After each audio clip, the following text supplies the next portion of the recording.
Y déjenme que les presente a los tertulianos de la noche. Francisco Rosell, Paco Rosell, muy buenas noches. Muy buenas noches, Carlos. Nerea Alzola. Muy buenas noches. Andrés Averasturi. Juan, muy buenas noches. Albert Rivera, muy buenas noches, bienvenido al programa. Y Carlos Sánchez, tenemos bancada renovada. Muy buenas noches. Muy buenas noches a todos. El paro sigue subiendo. 2.800 parados por día estamos lanzando. Ya se acuerdan de la famosa frase en Navidades del señor Zapatero asegurando que no, que si no estábamos saliendo ya de la recesión es porque habíamos salido ya. Y este gobierno parece el gobierno de la foto o el gobierno de IKEA. Hablan de cómo reunirse, hablan de cómo elaborar documentos, hablan de cómo llegar a pactos, pero no hablan de medidas concretas que solucionen la vida de los españoles. Yo recuerdo que hace un año el presidente del Gobierno se presentó en un meeting en Dos Hermanas y habló de la economía sostenible, que iba a cambiar el modelo de crecimiento. Íbamos a tener empleo sostenido y un desarrollo igualmente sostenido.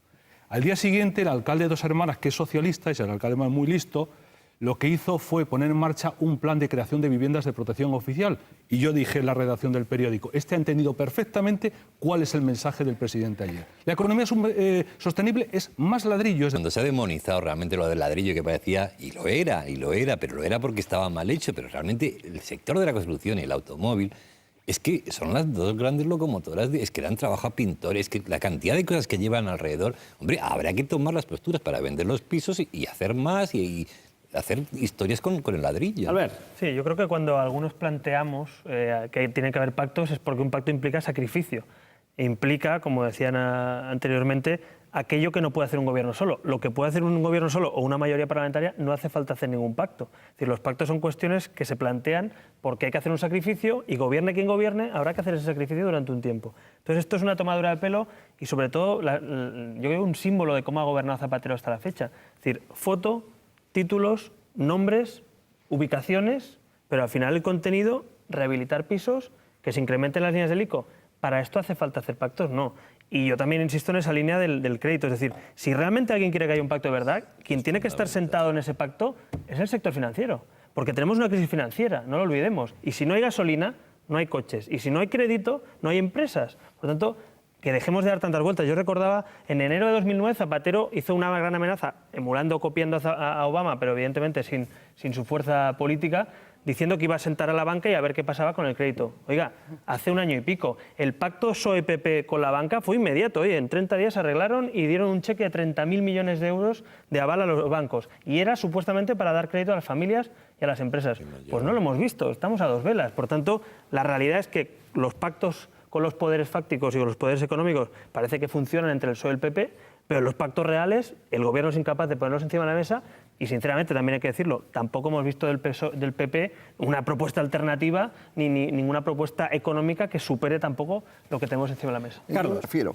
Es decir, que haya declaraciones políticas serias que digan es necesario un cambio de actitud de la sociedad española para... yo me planteo que no es necesario un cambio de actitud de la sociedad española. Es decir, yo no estoy de acuerdo en que lo importante sea que se cumpla lo que viene en el documento, porque si en el documento pone que la tierra es del viento, pues no, hombre, evidentemente no vamos a poder cumplir ese tipo de memeces. Vamos a volcarnos, vamos a tomar iniciativas. Esto no hay mecanismos. El ciudadano no tiene mecanismos ahora mismo para nada. El movimiento asociativo que tuvo lugar pues en el final del franquismo, a principios de la transición y que estaba muy auspiciado por la izquierda, fue la propia izquierda la que lo laminó. Pero ¿quiénes son los interesados en que no hay mecanismos? Pues hombre, ya lo ha dicho una amiga vuestra, que es Rosa Díez, el Partido Socialista y el PP. El PP, el Partido Socialista y cualquiera que se sume a esa forma de entender la política, que es una especie de partitocracia que no sale de ahí, que tiene todos los resortes, los sindicatos controlados, la patronal haciendo anuncios, tiene los controles de las asociaciones de vecinos, de las entidades bancarias en las cajas de ahorros. Es decir, es una sociedad que no es que está anestesiada, es que está controlada. Los tentáculos de la partitocracia han llegado hasta el último de los rincones de España. Entonces, ese problema es mucho más allá, por eso no hay alternativa. Lo decía la secretaria general de Empleo, Maravilla Rojo, que después de buscarle 800 vueltas al dato para intentar buscar algo positivo, decía que la crisis había mejorado la igualdad entre hombres y mujeres ante el paro, que había conducido a un mayor equilibrio porque en estos momentos se despedían a los mismos hombres que mujeres. Mal de mucho consuelo. Vamos a ver, Carlos, como mujer, esto es el mundo al revés. Que es una grandísima ofensa. Yo lo que todo de la Secretaría de Estado es expresión un poco de esta partitocracia a la que os referíais, ¿no? Y que realmente que necesita una reforma en profundidad. Increíble porque además el mes de febrero por primera vez en la historia de España hay más de 2 millones de mujeres en paro. Estamos cargándonos el tejido productivo de este país. Pero lo de la sociedad civil, efectivamente, en la sociedad civil en España no podemos presumir ante nadie en el mundo. Pero sí que hay sociedad civil. Hay universidades que deben decir algo y no dicen nada. Por eso no hay órganos reguladores que deben decir cosas. Carlos, los consejos dices económicos y sociales y si no la dicen autonomía nada. universitaria está generando mayor dependencia de las universidades con respecto a los poderes políticos. Es decir, estamos haciendo universidades una cosa es la que son institución y otra absolutamente cosa son los cerradas en sí profesores. mismos. Miguel Ángel, te estaba yo preguntando por esos famosos carnés que conceden los socialistas de quién es demócrata, quién no es demócrata. Sí, es algo que siempre me ha llamado la atención. Hay que decir que en la España de los 90, cuando Aznar llega a presidir el Partido Popular, todavía era más grave. Creo que la frase socialismo es libertad caló tanto en el sentido de aquello que no sea socialismo no es libertad. Pero lo de la derecha extrema me parece mucho más peligroso por el concepto que tiene. Pero volviendo a los grupos, hombre, vosotros intentasteis crear vuestro grupo mediático con escaso éxito.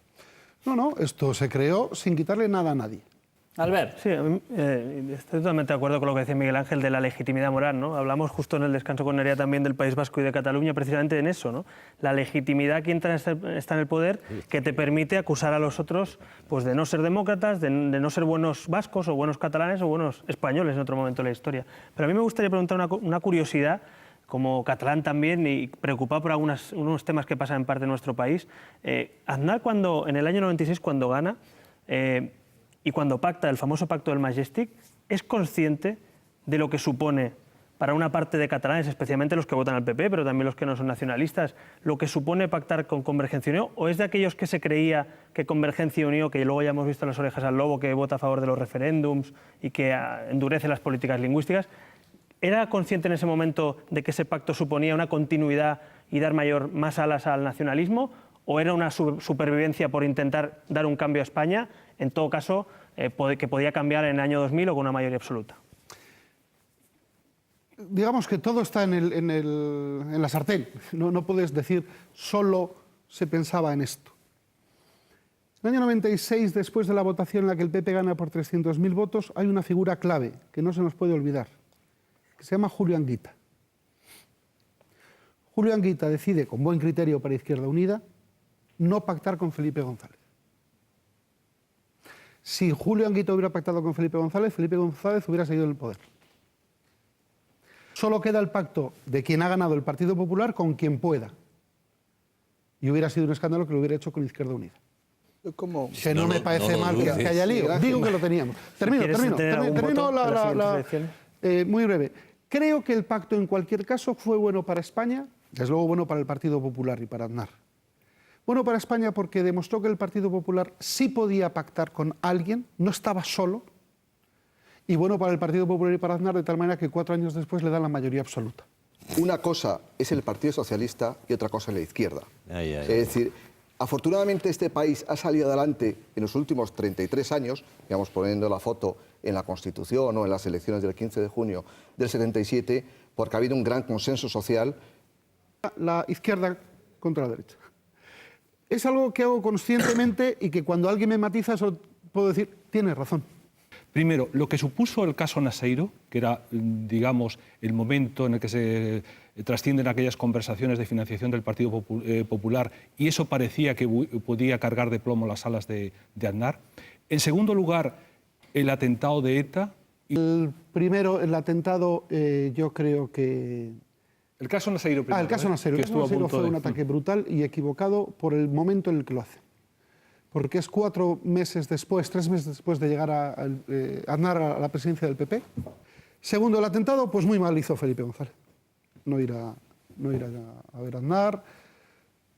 Muy mal lo hizo el gobierno entonces. A mí sí me gustaría saber, que hemos hablado un poco del pacto con CiU, que claro, yo lo recuerdo un poco lejano, ¿no? Y un poco en mis comienzos de interés por la política. Entonces, a mí me gustaría saber si desde la perspectiva de aquella primera mano de gobierno y de oposición que nos puedes aportar, si en tu opinión se ha perdido realmente el sentido de Estado. Que España tiene una crisis de identidad y un problema, no sé si decir que es un problema moral o es un problema existencial.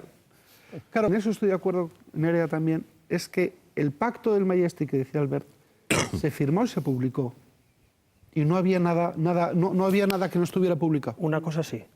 Que no había cesiones, había negociaciones. Perdona, es que yo quería hablar de eso, en eso discrepo de vosotros. Ahora va a resultar que el señor Pujol y el señor Arzayuz son estadistas. No, pero el señor Arzayuz no le necesitó nadie. No, sí, también pactaron cosas con Arzayuz. Se sumó al carro. Vamos a dejar las cosas claras. No son Con Pujol iguales, se pacta... Pujol y Bueno, pues vamos a Pujol, que el pacto es más claro. Con Pujol se pacta que no se mete las narices en las políticas nacionalistas. Y eso os lo aseguro. En el año 98, la ley que hoy multa a los comercios es del año 98 cuando serán gobierna... nacionalistas catalanas, porque si alguien tenemos que agradecerle a Aznar son los vascos. Bueno, pero vamos tenemos mucho que agradecerle. Permíteme que hagamos también autocrítica o crítica de nuestros presidentes. Aznar hay que reconocer una trayectoria económica que yo creo que nadie la niega. Es decir, que cogió el país como lo cogió y sacó a España de una situación prácticamente insostenible. Ahora, Aznar a nivel político, desde mi punto de vista, con los nacionalistas, tampoco tuvo la valentía que hubo que tener. No, perdona, Alejo Vidal... la clave y la receta contra el terrorismo, que perdona, una cosa es el terrorismo y otra es el problema político del nacionalismo y tú lo sabes, Nerea. Bien, es el paso uno.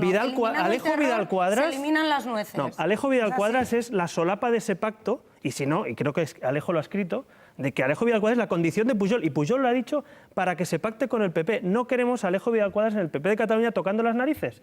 Y eso está escrito por Alejo Vidal Cuadras, dicho por Pujol, y eso es un precio que se ha pagado a los nacionalistas para que hubiera un cambio de gobierno, para que saliera González del poder, para que se renovara la economía de España. Sí, pero eso es un precio pagado y hay que analizarlo para no volver a cometerlo. Albert, porque, nunca que acabo. Oí, Albert, he oído ¿eres de la opinión? ninguna condición de ese tipo. Luego cada cual dirá lo que haya oído. Bueno, pues lo han dicho los protagonistas de ese pacto. Albert, y creo que... tú eres de la opinión que lo importante son las personas en los partidos políticos y no las políticas. Yo soy de la opinión contraria. Lo importante son las políticas que se llevan a cabo y no las personas. Claro, pero es que yo creo que la ley de política lingüística el PP la lleva al Constitucional, no que la vote a favor o que se calle.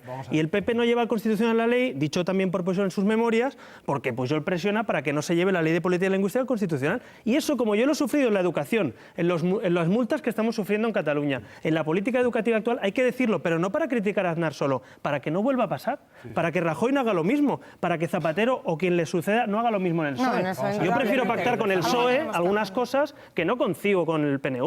Y eso es lo que le falta a España, que el PSOE y el PP en temas de educación, en temas de terrorismo, en temas de se pongan de acuerdo y prescindan. Tienen 320 escaños juntos. No hay que pactar con Esquerra Republicana. Es que hay una circunstancia... Perdona, quiero mostrar unas imágenes. Sí, hay una circunstancia, abundando un poco lo que dice Albert. Evidentemente, los pactos que firmó Aznar con CiU no tienen nada que ver con los pactos posteriores que se han firmado, que se ha ido muchísimo más lejos. Pero sí es cierto, es que se hicieron determinadas concesiones y otra cosa más importante, que en la segunda legislatura Aznar tuvo la mayoría absoluta. Por tanto, algunos cambios podía haber hecho y renunció a ellos. Exacto.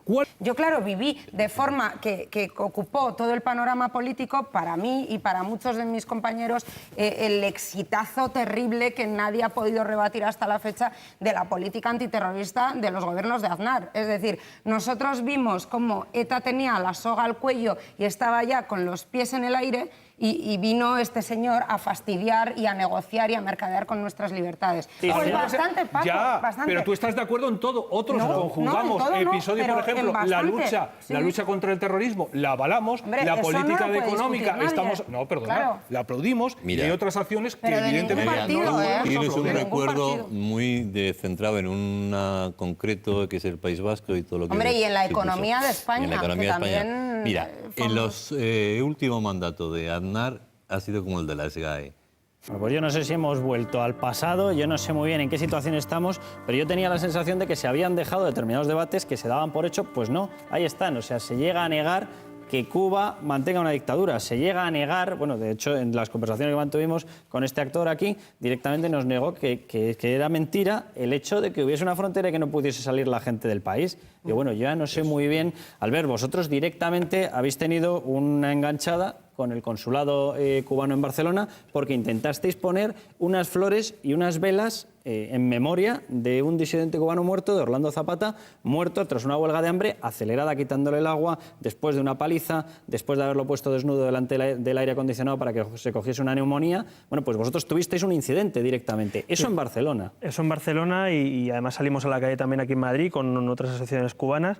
Yo debo decir también que he echado en falta ciertas personas y partidos que se hayan mojado también en esta ocasión. Es decir, yo creo que los partidos, sean de izquierdas, de centro, de derecha, tienen que mojarse contra las dictaduras, porque las dictaduras no tienen ideología, son un atentado de totalitarismo contra la libertad, ¿no? Y a mí lo que me sorprende es ver a este actor, como otros, caer en el error tan simple y tan tonto, pues permite la expresión, de pensar que las dictaduras tienen ideología. O sea, las dictaduras no tienen ideología, son totalitarias, son de pensamiento único, son de atentar contra las libertades de las personas. Por tanto, denunciarlas no implica que te conviertas más de derecha porque se supone que es comunista o más de izquierda si es de fascista. Estamos ante atentados y yo creo que España debe jugar un papel en eso, no el que hace el señor Moratinos, sino un papel activo. Nosotros pedimos, por ejemplo, que los disidentes cubanos y muchos de ellos que están aquí en España que sean recibidos por el gobierno de España. Porque ¿con quién estamos? ¿Con el pueblo cubano o con la dictadura cubana? Los españoles estamos con el pueblo cubano.